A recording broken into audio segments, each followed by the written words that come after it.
Hello, and welcome to the Modern Day Intuitive Podcast. I am Sarah Noble, a certified shamanic energy medicine practitioner, somatic embodiment coach, Akashic record reader, spiritual mentor, and teacher of energy management and meditation. This podcast is born from my passion to help you reconnect with your heart and intuition.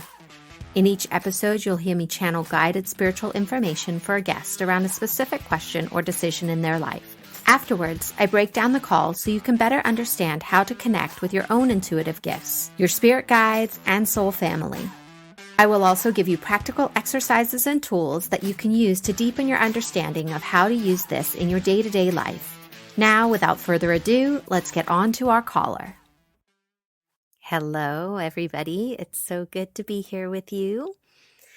I have a lovely show today where we talk about some beautiful topics, including the power of loving ourselves and how this connects to our intuition and how it's the pathway to living a life of purpose and connection to everything that we desire. We also talk about how it's possible to have multiple emotions at the same time and what this looks and feels like and how this leads us into being more deeply connected with our intuition. I discuss masculine and feminine energy and how we can balance them and use them in our body to help support our lives. The power of celebrating and how important it is to have fun and sacred play and really honor our accomplishments and our movement forward in our lives.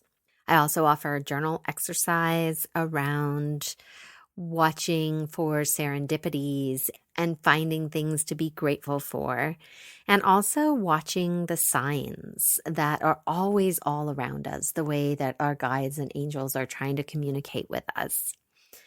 So before we dive in, I do just want to take a moment and mention the Intuitive Soul Awakening container that Alyssa Kennedy and I are holding over the end of this year into the beginning of next year. It's a free container and it's full of magic and mystery and connecting you with your intuition in a way to intentionally release 2021. Because let's face it, it's been hard, and move into 2022 really holding the vision and calling in what you want to create for your life for this coming year. So we would love, love, love to have you in that container with us, soaking up all the juicy magic that we're going to offer. You can find a link in the show notes with a little more information about how to sign up and be part of that experience with us. And now let's get on with the show. Hi, Laura. Welcome to the podcast. How can I help you today? Well, I have this big, what I call my Oprah dream. I am an internal family systems parts worker coach, and I want the whole world to understand that they have parts. I think they would be so much better off, and instead of trying to ignore them, kick them to the curb, if they would accept them and build relationship with them. And so that's what my niche is. And I'm great at ideation. I come up with all sorts of ideas like, oh, I could do a 30-day challenge. I could do a 100-day challenge. I could do a 12-month long thing to kick off 2022. And then I can even create content for that. And then when it comes to the idea of selling, it's like the record scratches like, "Arrgh!" And I just can't. It's so hard for me to do that. And so I'm looking for some guidance to see, how do I get over that? Or am I on the right track? Or what would be in my best interest to be able to help more people? So that's kind of what I'm looking for today. Well, first, I just want to thank you for bringing such beautiful work to the world, because it's dear to my heart that getting in touch with ourselves and knowing all those parts and really welcoming them. So I just honor you for that. And I love that you have an Oprah dream. So what I see is this image of, it's a sinking ship, and you're struggling not to go down with the ship is the idea. And you're reaching up, and it's like you're reaching towards the light and this idea of what you believe is going to help you, and yet it's just out of your reach.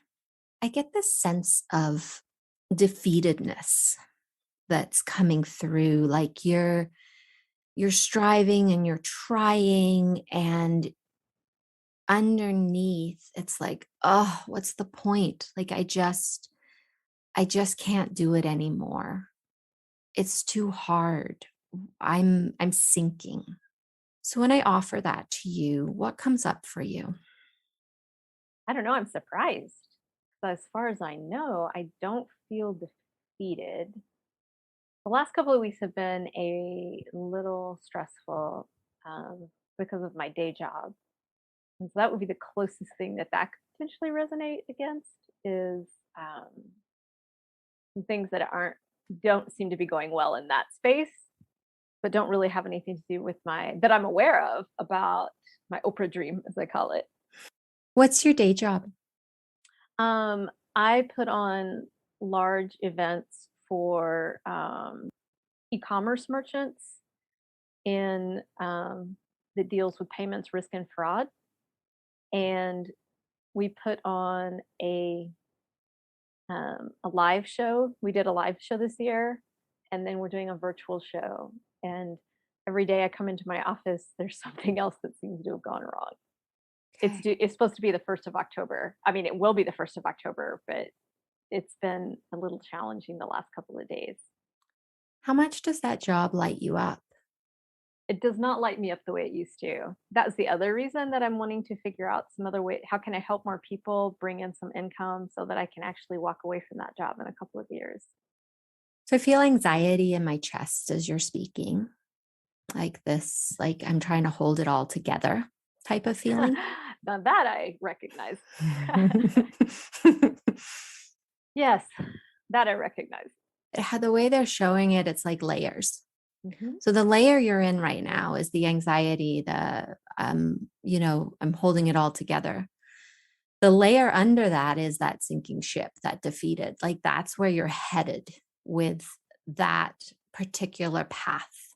In a way that's like soul related, like it's taking my breath away in the sense of your soul is really crying out for you to change something. So let's see how we tie this in with this part about the ideas, being afraid, really wanting to put that stuff out there. Take a big breath into your heart again for me, please. Just allow me. There's a little wall between us. So just imagine just allowing that to just dissolve. Allow your heart to flood with love. So you have a very fiercely protective part of yourself. And interesting, you were saying you do parts work. And Mhm. so what do you know about that fiercely protective part of you? Oh, most of my parts are fiercely protective.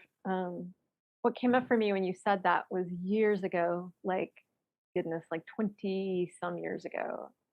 A friend who I consider to be a good friend said to me, "You never let me in. You never let me really near you. You have a wall around your heart."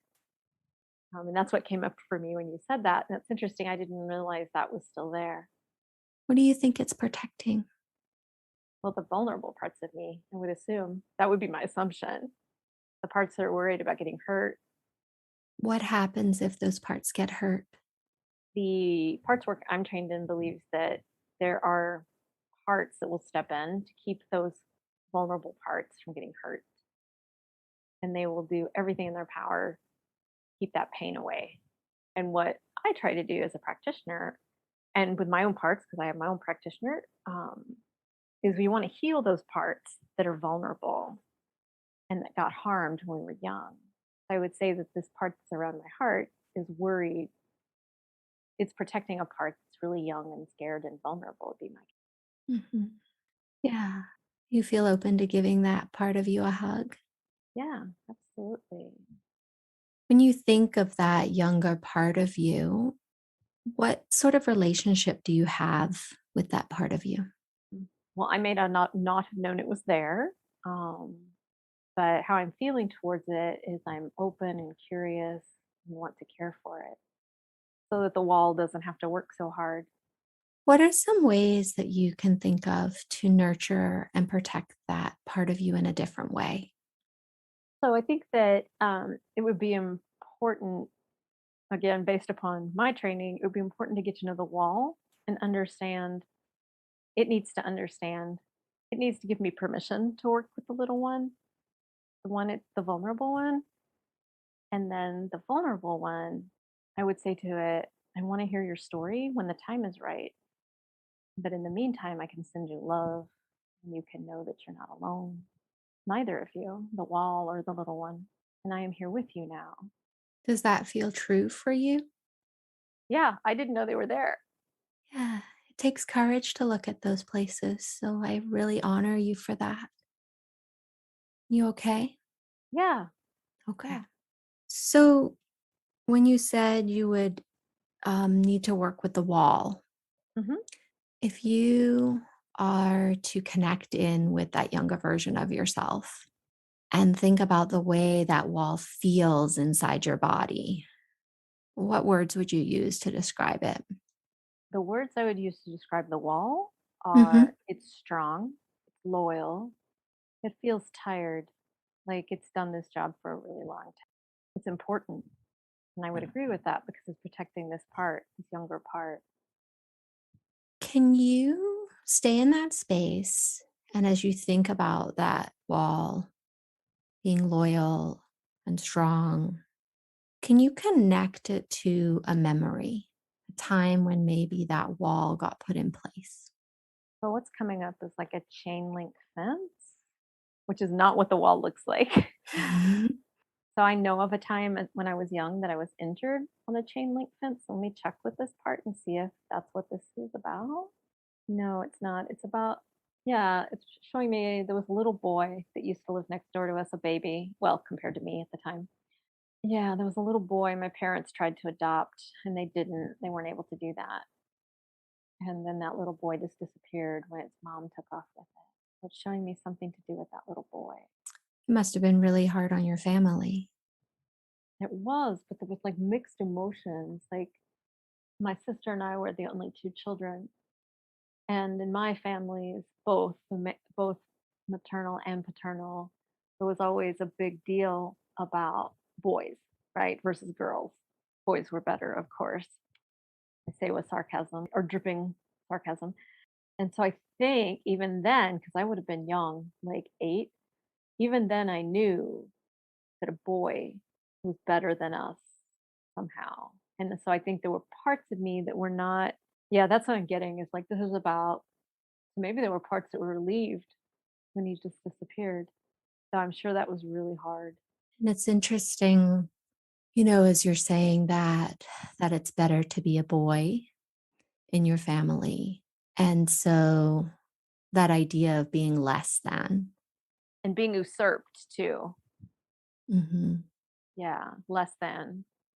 And so as we look at where we started with being afraid of selling and putting things out there related to this tender part of you, what connections can you make?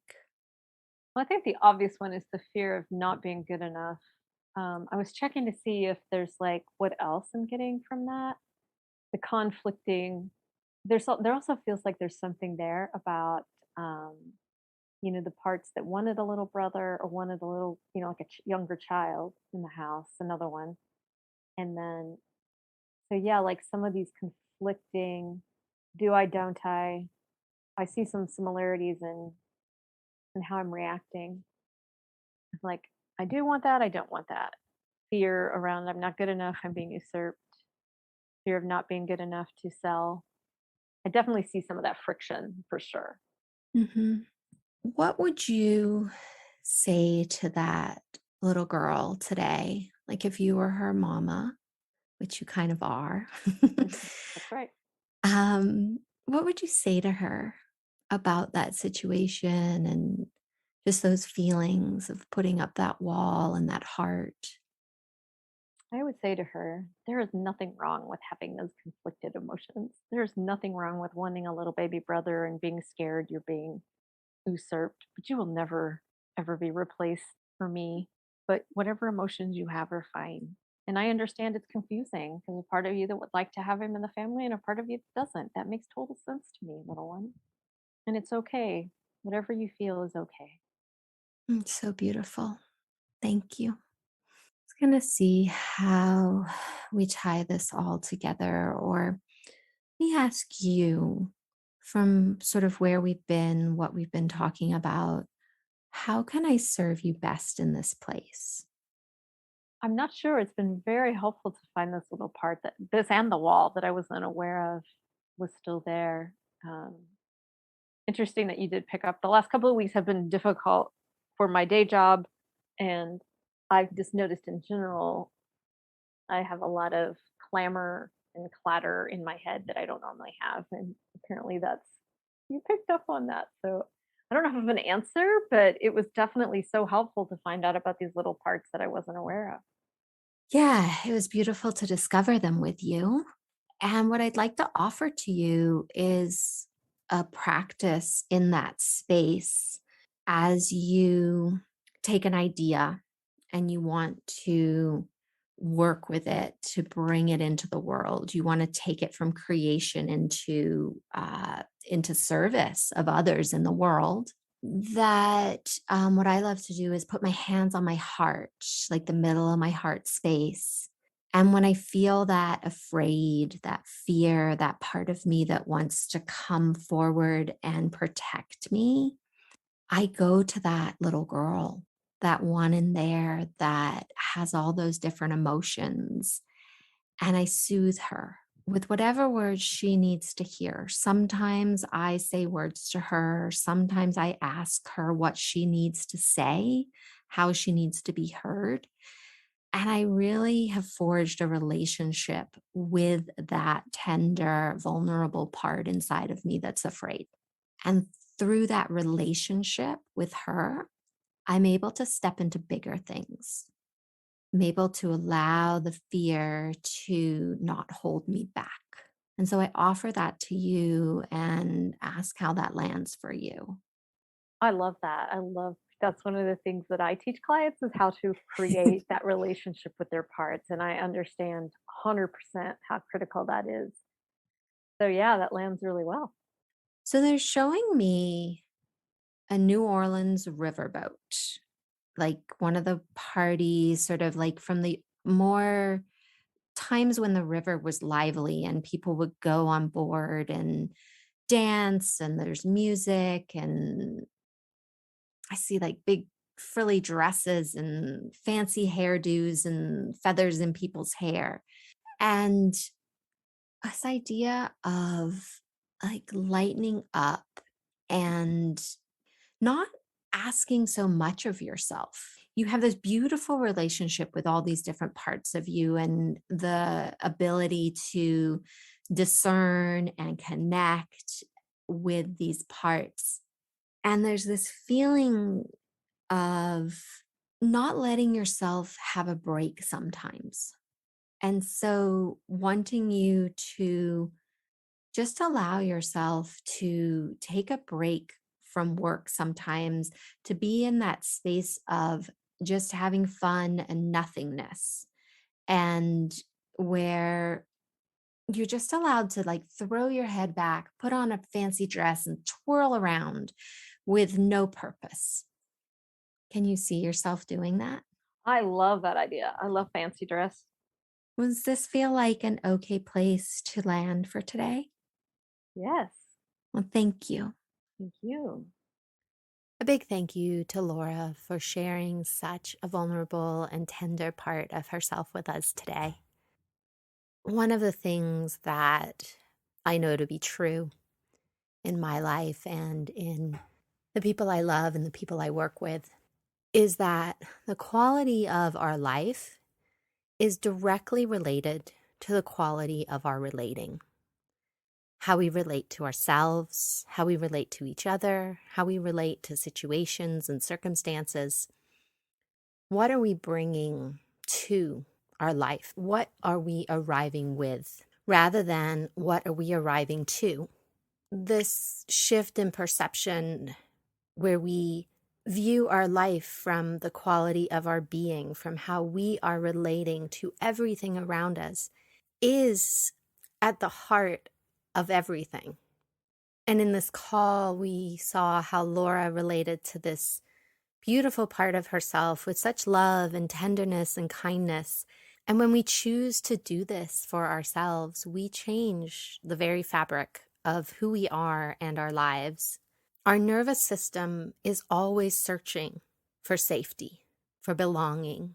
And when we can give those things to ourselves, rather than searching for them in our environment, we give our nervous system the opportunity to settle, to breathe, to relax. And when we look inward and we notice that we're searching for safety, as so many of us are, what those parts of us really need is actually our love.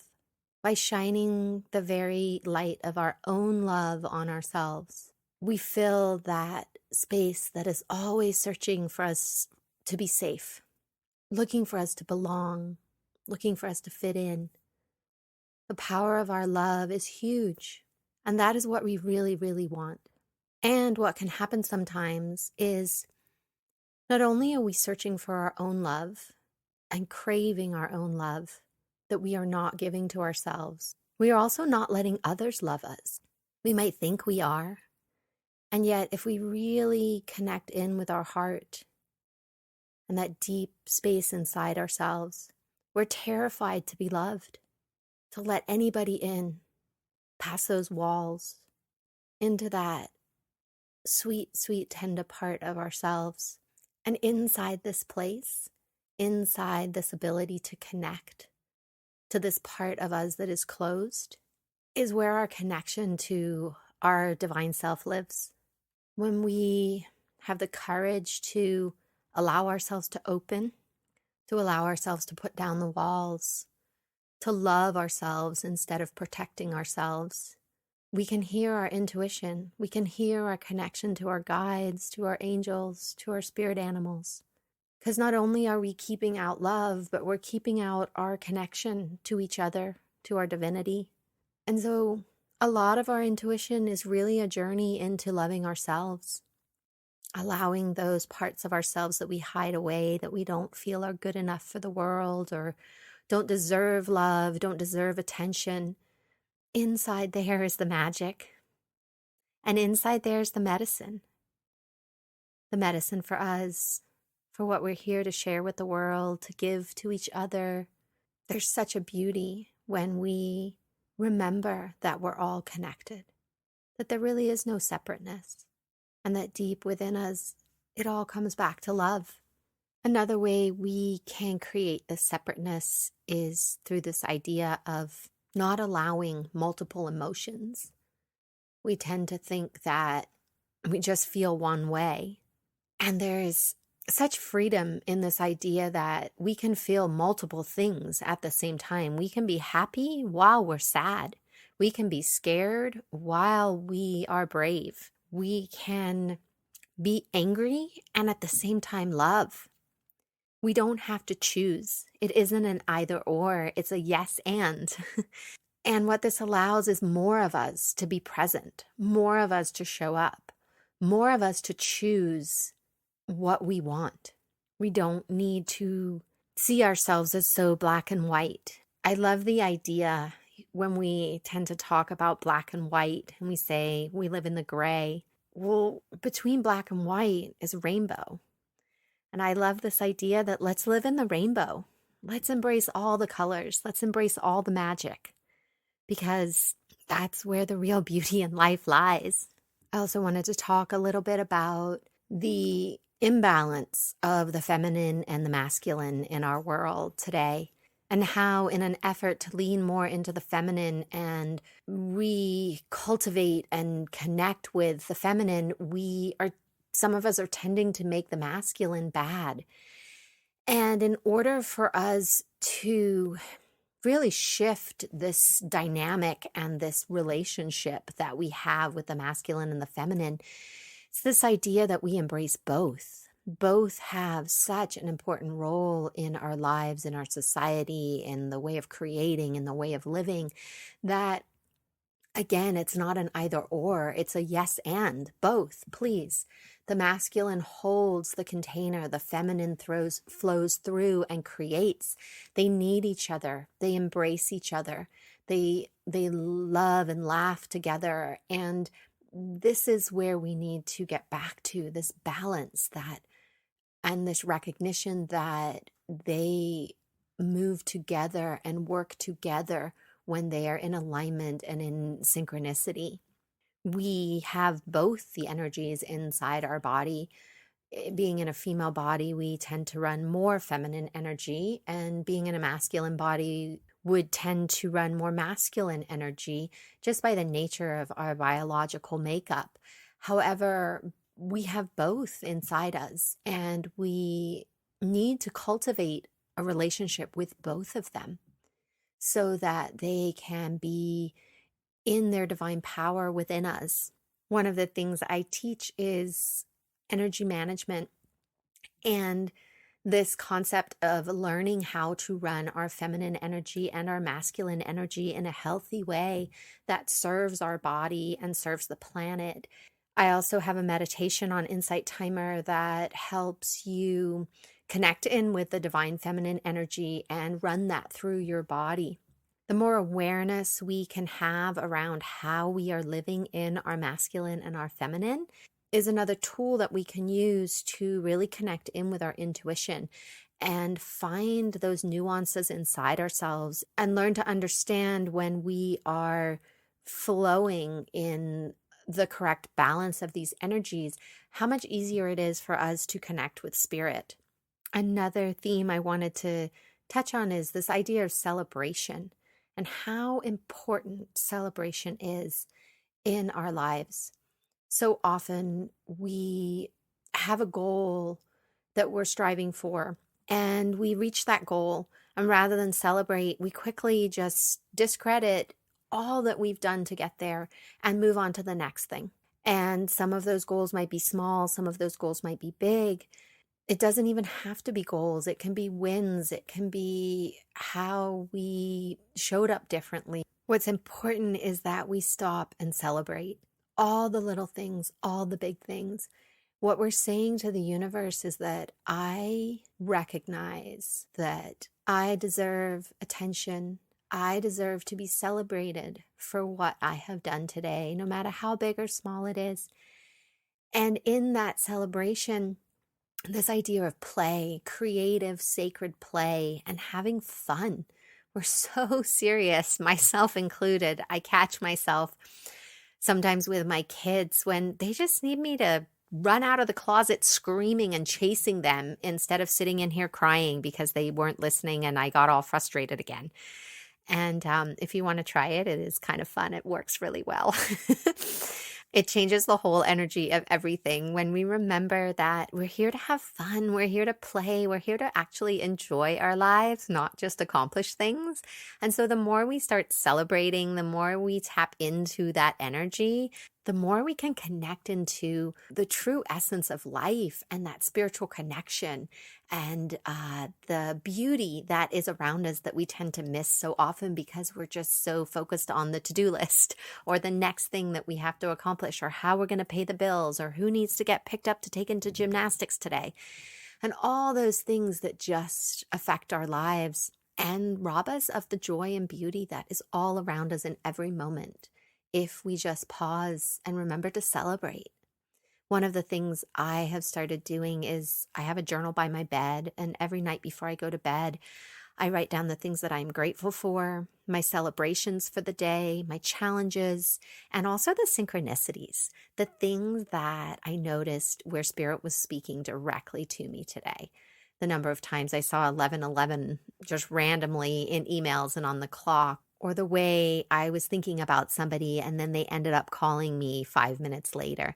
All those little things that we might want to call coincidences, but really aren't. They're synchronicities and serendipities, and they are coming into our lives to awaken us, to show us that we are on a spiritual journey if we would just stop long enough to notice the signs. So my encouragement to you this week is to look for the signs. Look for all the synchronicities. And if you want to do the journal idea at night, I am loving doing it. I offer that to you.